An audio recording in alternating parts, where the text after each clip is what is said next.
आज के इस वीडियो में हम बात करने वाले हैं कि अगर आपके ई मित्र पे कोई ऐसा कस्टमर आ गया है जिसको कि ऑनलाइन बिजली कनेक्शन के लिए आवेदन करना है, तो आप ऑनलाइन उसका आवेदन किस प्रकार से कर सकते हैं, आवेदन के दौरान क्या क्या डॉक्यूमेंट की ज़रूरत पड़ेगी, तो कंप्लीट डिटेल में जानकारी देने वाला हूं। तो वीडियो पूरा देखना है, अच्छे से समझना है और उसके बाद कभी भी आपके ई मित्र पे कस्टमर आता है तो इस प्रकार से ऑनलाइन आवेदन कर सकते हैं। तो आज की इस वीडियो में एक डेमो वीडियो के माध्यम से आप सभी को बताने वाला हूं।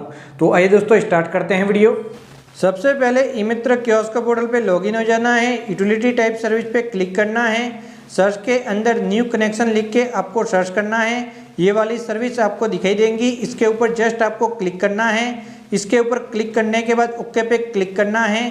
आप इस पोर्टल पे आ जाएंगे तो यहाँ पे 3 ऑप्शन मिलेंगे। अगर जयपुर डिस्कॉम से आवेदन करना है तो ये वाला है, जोधपुर से करना है तो ये वाला है और अजमेर से करना है तो अंतिम वाला है। तो जिस डिस्कॉम के अंतर्गत आप आते हैं उसी डिस्कॉम को आप सिलेक्ट करेंगे। तो यहाँ पे क्लिक करना है, तो मैंने जोधपुर डिस्कॉम पे क्लिक किया है। उसके बाद नया फॉर्म भरने का ऑप्शन ये है और फॉर्म कंप्लीट होने के बाद सेकंड वाले ऑप्शन के माध्यम से आपको पेमेंट करना होता है। तो फॉर्म भरने के लिए सबसे पहले न्यू फॉर्म पे आप क्लिक करेंगे। सबसे पहले आपको एन ऑफिस सेलेक्ट करना है, यहाँ पे फर्स्ट वाले भाग के अंदर। तो यहाँ पे क्लिक करके सभी एन ऑफिस दिखाई देंगे, तो आप यहाँ पे सेलेक्ट कर लेंगे। तो यहाँ पे सभी दिखाई देंगे। अगर आपको यहाँ पे नहीं पता कि आपका एन ऑफिस क्या है तो आपने पड़ोसी के बिजली बिल के जो केन नंबर है उसे भी दर्ज कर सकते हैं। यहाँ पे देख सकते हैं केन नंबर का ऑप्शन है, तो यहाँ पे केन नंबर भी पड़ोसी के बिजली बिल के आप दर्ज कर सकते हैं। तो ये दूसरा ये तरीका है एन ऑफिस सेलेक्ट करने का। इसके अलावा ये वाला भाग कंप्लीट हो गया तो टाइप सेकंड के अंदर अभी आप देख सकते हैं ये वाला सेकंड भाग है। इसके अंदर रिक्वेस्ट टाइप के अंदर परमानेंट या फिर टेम्परेरी कनेक्शन की ज़रूरत है, वह आप लेंगे तो परमानेंट ले लिया, डेट ऑटोमेटिक आ जाएंगी।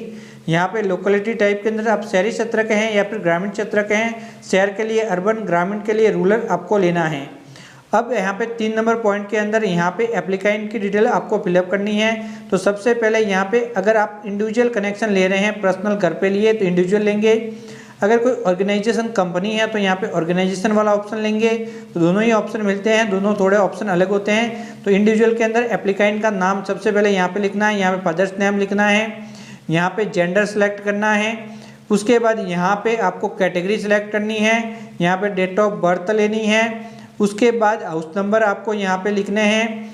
उसके बाद आपका जो लैंडमार्क है वह लिखना है, गली मोहल्ला यहाँ पे लिखना है। उसके बाद एक एक करके जो भी जानकारी यहाँ पे मांगी जा रही है वो फिलअप करेंगे एड्रेस की। तो यहाँ पे आप जिला ले लेंगे, जिला लेने के बाद आपका कोई लोकेलिटी एरिया है तो वो ले लेंगे। उसके बाद पिन कोड दर्ज करने हैं। उसके बाद यहाँ पे एसटीडी कोड, यहाँ पे मोबाइल फ़ोन नंबर आपको दर्ज करने हैं जो कि अनिवार्य हैं। यहाँ पे ईमेल आईडी दर्ज कर सकते हैं। उसके बाद यहाँ पे आप खुद आवेदन कर रहे हैं, टैलेंट हैं या फिर अदर कोई हैं तो खुद ही ज़्यादातर लोग आवेदन करते हैं, तो ऑनर यहाँ पे आपको ले लेना है। 3rd number complete. 4 नंबर के अंदर पर्पज ऑफ सप्लाई, यहाँ पे किस प्रकार का कनेक्शन आप लेना चाहते हैं, आपका जो भी कनेक्शन है उसका यूज क्या है। तो यहाँ पे अलग अलग यूज बताए गए हैं, जैसे कि डोमेस्टिक यूज हो गया, यहाँ पे अलग अलग बहुत सारे आपको दिखाई देंगे। तो जिस यूज के लिए आप कनेक्शन करने जा रहे हैं, जैसे कि शॉप है तो शॉप हो गया, सर्विस स्टेशन हो गया, कोई टेक्सटाइल कंपनी हो गया, तो बहुत सारे ऑप्शन हैं। रेलवेज हो गया, यहाँ पे दोस्तों देख सकते हैं रेडियो हो गया, स्टेशन हो गया। तो यहाँ पे बहुत सारे आपको ऑप्शन मिल जाएंगे। तो जिस भी उद्देश्य से आप ये कनेक्शन करवा रहे हैं वह आपको यहाँ पे ले लेना। तो मैं डोमेस्टिक यूज ले लेता हूँ। उसके बाद यहाँ पे कैटेगरी आ जाएगी, अलग अलग ऑप्शन के अंदर अलग अलग कैटेगरी आएगी, फिर सब कैटेगरी भी आएगी तो वो भी सिलेक्ट करना है। तो सबसे पहले यहाँ पे डोमेस्टिक के अंदर एक जनरल यूज होता है, वही सबसे ज़्यादा यहाँ पे आवेदन करते हैं तो वो आप ले सकते हैं। यहाँ पे अलग अलग प्रकार के ऑप्शन हैं, जैसे कि बीपीएल आस्था कार्ड धारी हैं तो ये वाला ऑप्शन हमेशा आपको लेना है उसके लिए।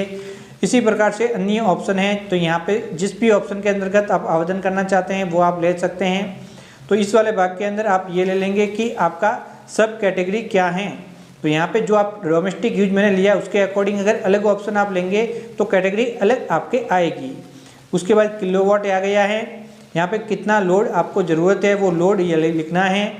तो यहाँ पे बिजली का लोड लिख लेना है। अब सिंगल फेज या फिर 3 फेज का आपको कनेक्शन चाहिए वो ले लेना है। तो घरेलू यूज़ के लिए सिंगल फेज ही लेते हैं, तो मैं ये ले लेता हूँ। फिर यहाँ पे यही ऑप्शन है आपको लेना होगा। उसके अलावा यहाँ पे दोस्तों इस गवर्नमेंट या फिर प्राइवेट है तो वो आप जस्ट ले लेंगे। उसके बाद 5 नंबर पॉइंट के अंदर बैंक खाते का विवरण आपको दर्ज करना है, यहाँ पे देख सकते हैं। तो यहाँ पे दोस्तों देख सकते हैं, यहाँ पे ले लिया आपने बैंक का नाम, फिर अकाउंट किस प्रकार का है, IFSC कोड आ जाएंगे, बैंक खाता संख्या फिर आप ले लेंगे। तो यहाँ पे IFSC कोड दर्ज करने हैं इस वाले भाग के अंदर। उसके बाद यहाँ पे बैंक खाता संख्या दर्ज करने हैं, Aadhaar card, Bhamashah card, PAN card number, GST number है तो, या फिर आस्था कार्ड अगर आपने कैटेगरी ली है तो आस्था कार्ड के नंबर लिखने हैं। यहाँ पे ओनरशिप ऑफ द मीटर कैसी है, एप्लीकेंट है या फिर ये अदर है तो वो आप जस्ट यहाँ पे ले लेंगे। उसके बाद सबसे ज़रूरी डॉक्यूमेंट, तो सबसे पहले आवेदक के सिग्नेचर यहाँ पे अपलोड करने हैं कंज्यूमर के, वह आप अपलोड करेंगे। उसके बाद एक एडवोकेट के पास से 50 रुपये के स्टाम्प पे एक एग्रीमेंट बना के लेके आएंगे, उसे यहाँ पे अपलोड करना है। किसी भी एडवोकेट से ये बना सकते हैं बिजली बिल के लिए आप। उसके बाद ए के अंदर ये वाला डॉक्यूमेंट यहाँ पे अपलोड करना है। बी के अंदर इसमें से कोई भी एक डॉक्यूमेंट आपके पास होना चाहिए जो कि आपकी प्रॉपर्टी के मालिकाना हक को प्रमाणित करते हो, तो वो जस्ट यहाँ पे आपको अपलोड करने हैं। तो ओनरशिप के लिए इसमें से कोई भी एक डॉक्यूमेंट आपके पास होना चाहिए। अब यहाँ पे कोई किराएदार आवेदन कराएं तो 50 रुपये के स्टाम्प पे आपको एक एफिडेविट बना के अपलोड करना होगा। तो ये आप देख सकते हैं। इसके अलावा यहाँ पे देख सकते हैं, यहाँ पे अलग से 500 रुपये का बॉन्ड है जो कि अलग अलग कैटेगरी के अकॉर्डिंग होता है। ओनर इज़ नॉट एनर, यानी कि ओनर नहीं है, कोई और आवेदन कर रहा है तो उस मामलों में हो गया। इसके अलावा इसमें से कोई भी एक डॉक्यूमेंट आपको अपलोड करना है, ration card, driving licence, PAN card में से। इसके अलावा जिस प्रकार का कनेक्शन है उस प्रकार से 1, 2 और 3 नंबर फॉर्म है, तो सिंगल पेज के लिए एक है, 3 के लिए सेकंड है और ST के लिए आपको थर्ड वाला, तो वो फॉर्म यहाँ पे कम्प्लीटली डाउनलोड करके फिलअप करके अपलोड करेंगे। उसके अलावा अगर एग्रीकल्चर कनेक्शन ले रहे हैं तो यहाँ पे आप जमाबंदी की नकल, और यहाँ पे दोस्तों देख सकते हैं तहसील द्वारा जारी एग्रीकल्चर डॉक्यूमेंट यहाँ पे दोस्तों देख सकते हैं एग्रीकल्चर कनेक्शन के लिए होता है, तो वो जस्ट यहाँ पे आपको अपलोड करने हैं। NOC अगर हाउसिंग बोर्ड का मामला है तो यहाँ पे NOC आपको अपलोड करनी होगी जो हाउसिंग बोर्ड के द्वारा आपको जारी होगी। उसके बाद कुल कितने डॉक्यूमेंट है वो, और अपलोड डॉक्यूमेंट के अंदर कोई अदर डॉक्यूमेंट है तो वो अपलोड करेंगे। तो यहाँ पे नोट के अंदर दिया गया, तो यहाँ एग्री पे क्लिक करके कैप्चा कोड डाल के सबमिट पे आपको क्लिक करने हैं और आपका आवेदन सक्सेसफुली सबमिट हो जाएगा। और उसके बाद पेमेंट वगैरह का प्रोसेस आपको कंप्लीट करना होगा।